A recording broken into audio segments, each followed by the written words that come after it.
கர்ப்பிணி பாலியல் துன்புறுத்தலுக்கு உள்ளாக்கப்பட்டு ரயிலில் இருந்து தள்ளிவிடப்பட்ட சம்பவத்தில் குற்றவாளி மீது நடவடிக்கை எடுக்க அழுத்தம் கொடுப்போம் என மாநில மகளிர் ஆணைய தலைவர் கூறியுள்ளார். திருப்பூரிலிருந்து சித்தூருக்கு சென்ற ரயிலில் கர்ப்பிணிக்கு பாலியல் தொல்லை அளிக்கப்பட்டு ஓடும் ரயிலில் இருந்து தள்ளிவிடப்பட்ட சம்பவம் அதிர்ச்சியை ஏற்படுத்தியுள்ளது. இந்த விவகாரத்தில் ஹேமராஜ் என்பவர் கைது செய்யப்பட்டுள்ளார்.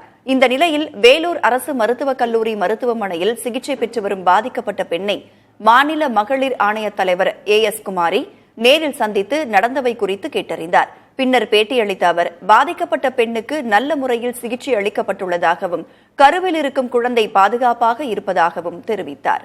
பெண்களை பாதுகாக்க வேண்டியது எங்களுடைய கடமை. அது அவங்கள பார்த்து மட்டும் பேசிட்டோம். அவங்கள நம்ம டிஸ்டர்ப் பண்ணாம இருக்கணும். ஏன்னா அவங்க அந்த மனநிலையில இருப்பாங்கல்ல, நடவடிக்கை என்ன எடுக்கிறாங்க பார்ப்போம். அது இல்லைன்னா நம்ம அழுத்தம் கொடுப்போம்.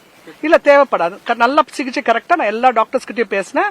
அவங்களுக்கு எல்லா விதமான டாக்டர்ஸும் நியூரோ சர்ஜன் பார்த்திருக்காங்க, அவங்களுக்கு கைனகாலஜி டாக்டர் பார்த்திருக்காங்க, கண்ணுக்கு பார்த்திருக்காங்க, ஆர்த்தோபெடிஷியன் எல்லாரும் இப்ப இருந்தாங்க. எல்லாத்தையும் பேசியிருக்கோம். நல்ல முறையில சிகிச்சை கொடுத்திருக்காங்க.